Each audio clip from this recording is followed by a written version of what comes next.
Hi, I'm Vera, and in today's video, we would like to introduce a very special route to you.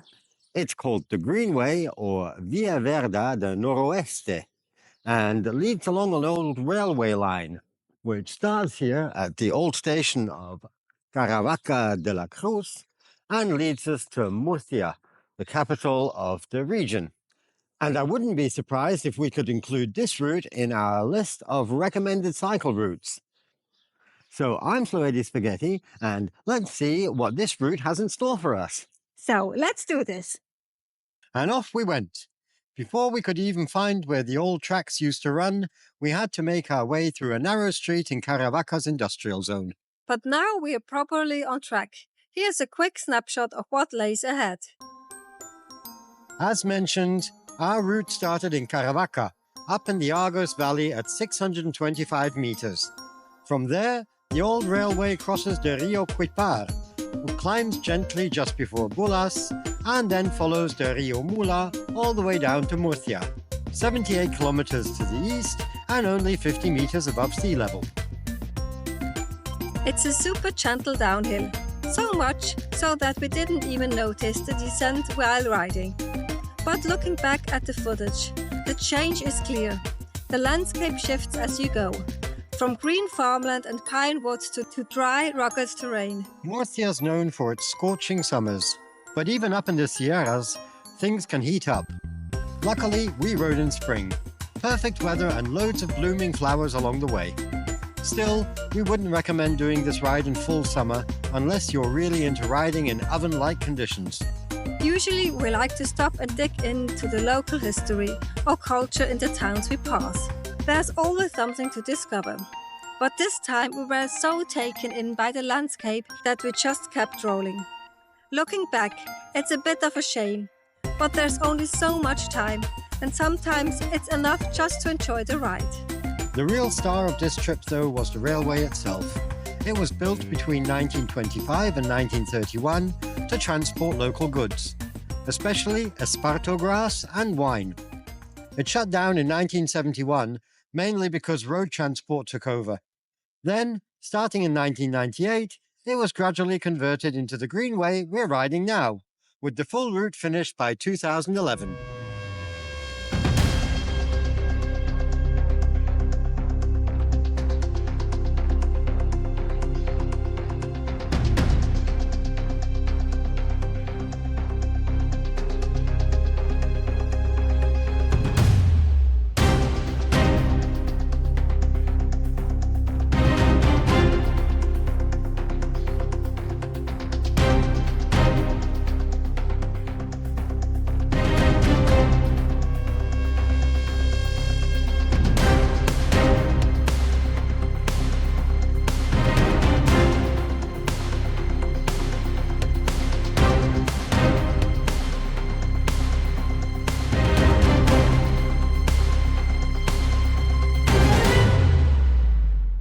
We're at our first stop here in Thein. The pronunciation is a bit tricky. In Castilian Spanish, the C before an E is pronounced th, like in thin, and the G like an H, as in hello.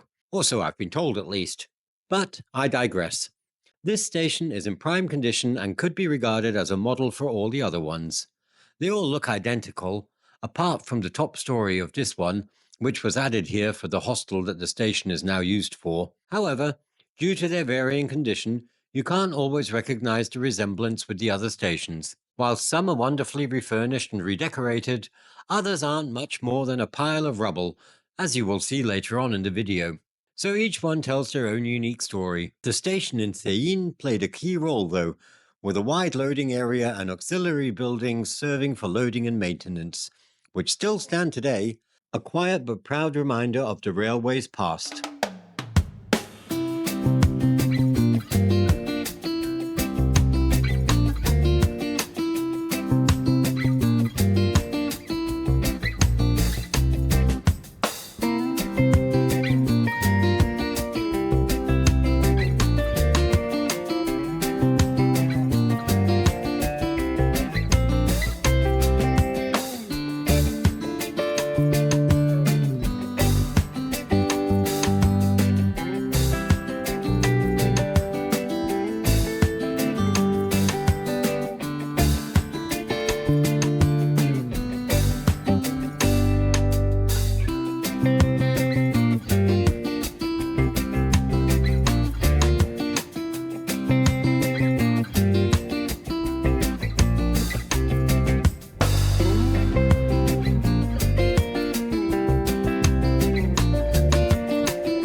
the forests of pine and terraces lined with almond and olive trees, the sudden appearance of vineyards took us by surprise. When you think of Spanish wine, your mind probably jumps straight to the northern Rioja region. But the town of Buyas has its own claim to fame.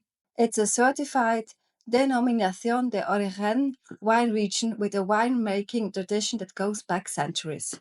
The vineyards you ride past aren't just picturesque.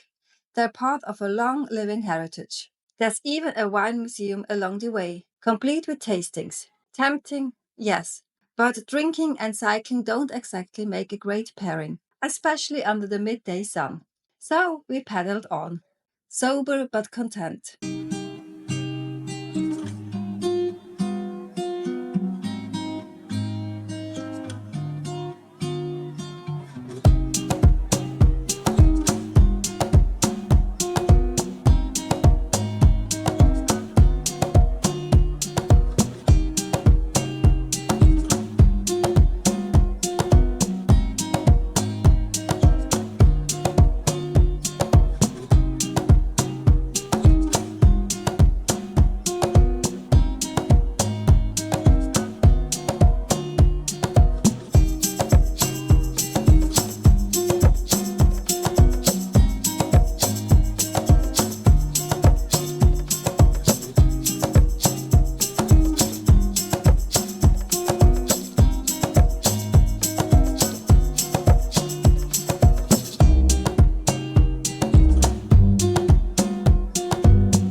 It's quite amazing that we're able to cycle this route at all.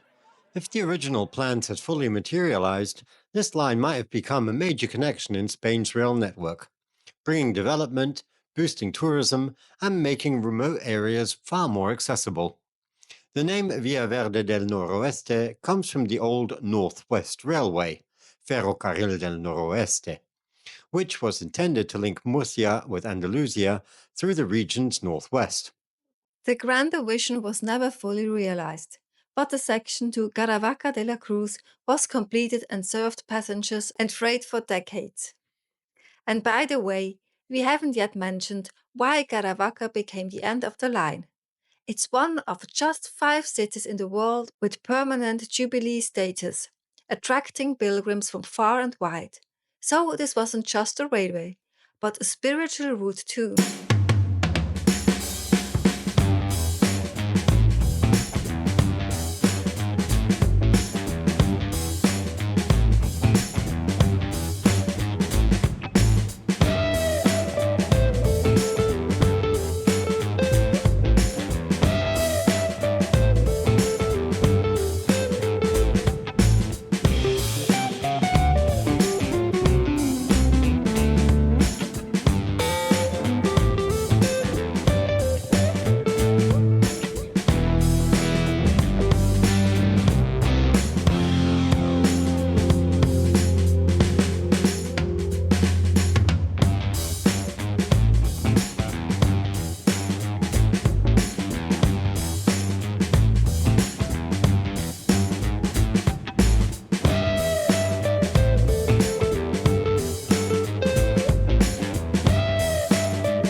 Despite the gorgeous conditions, we were honestly surprised by how few other cyclists we encountered.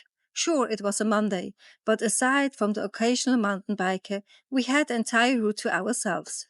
You'd think a peaceful and scenic path like this would be a magnet for cycling enthusiasts. It made us wonder, why do so many people end up on the same overused routes when hidden gems like this are waiting to be explored? Especially when bike travel doesn't just offer a richer experience, it also brings economic value to the smaller towns and regions that welcome it with open arms. Meanwhile, the pressure on popular tourist hotspots continues to rise. As recent protests have shown, mass tourism isn't always a blessing. But there are other ways to travel. Ways that are slower, quieter, more connected to local culture and nature. Ways that don't just take, but give back. So while this greenway might not be crowded, we felt lucky to be here.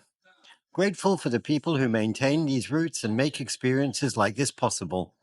They're not always perfectly smooth, but they make up for it in serenity and soul. And who knows, maybe word will spread, and next time we won't be alone out here. Maybe this video might even inspire you to give it a go.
hour behind, the terrain changes dramatically. We're now riding through what's known as carcavas, deep ravines and gullies carved by erosion over thousands of years. The soil here is soft clay and marl, easily shaped by rare but heavy rains. It looks barren, almost lunar, but it's full of geological history. These badlands are tough on life and bikes, but stunning to ride through, and they mark a striking contrast to the green hills we came from.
Well, this place has certainly seen better days. In its heyday, this station was mainly visited by tourists, who were probably greeted with more welcoming conditions than what we see now. But it's not just hard to imagine the lively scenes that once played out here. It's even harder to believe what drew people up into these barren hills in the first place, to refresh and rejuvenate themselves in the thermal baths hidden nearby. Just think of that. We're in the middle of what's practically a desert, and people came here to bathe. The baths still exist, and judging by the photos on the official website, they look well worth a visit. Whether you come by bike or by car, but you won't be passing this station anymore.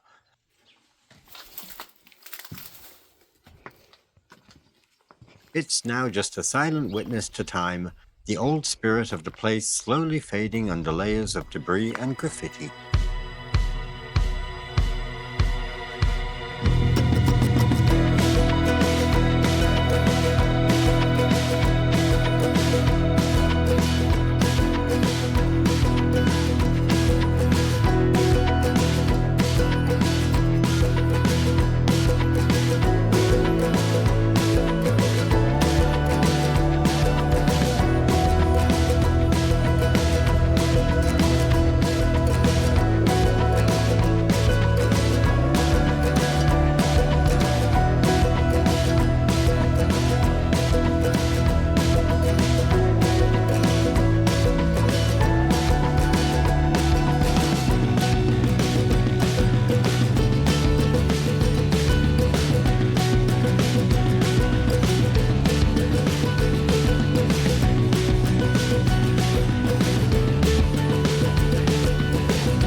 After hours of cycling through sparsely populated and desolate landscapes, the scenery changed once again, and dramatically so. As we reached Alguazas, on the outskirts of the Greater Murcia area, home to over 670,000 people. Gone were the colorful fields and rugged badlands. In their place, dense urban sprawl and a very different atmosphere. And yet, despite the sudden shift, our route remained easy to follow, and surprisingly peaceful given the surrounding noise and bustle.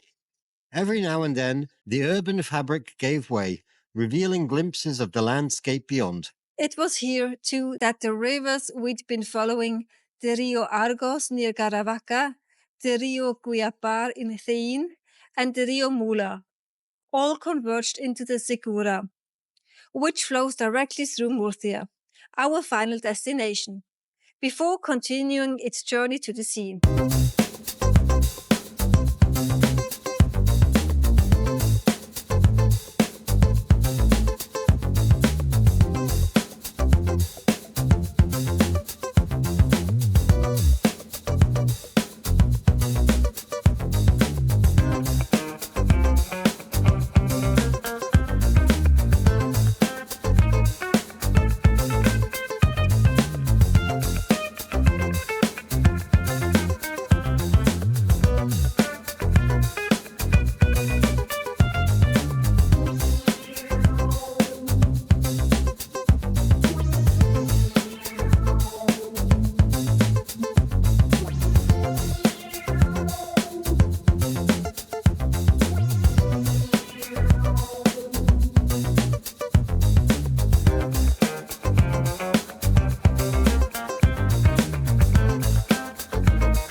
After passing the last tunnel, it was clear our journey was drawing to a close.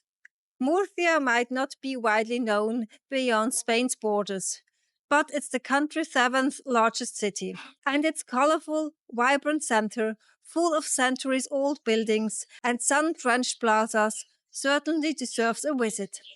But that's a story for another time. The railway we followed gave us a deeper understanding of why Murcia is often called Europe's orchard, and how its fertile valleys shaped its rise as a center of trade and agriculture. Fittingly, the old line doesn't just fade out, it ends right at the point where modern Murcia begins, as the city's sleek new light rail now picks up where the Noroeste once left off. A quiet reminder that while tracks may be pulled up, the journey of a place never really stops. It simply changes direction. So that was a very adventurous and exciting ride. But it only lasted 80 kilometers. But there was so much to see and discover. What was your favorite part? Have you ever cycled this route before? Please share your thoughts and experiences in the comments below. And if you've enjoyed this video just as much as we've enjoyed this ride, please smash that like button. And if you would like to see more inspirational videos on cycling routes, don't forget to subscribe. In the meantime, we're going to head into town and see where we can crash for the night, so that we're good and fit for our next cycling trip. And we look forward to seeing you in the next video. So until then, thanks for watching and happy cycling. Bye-bye. Bye-bye. Adios.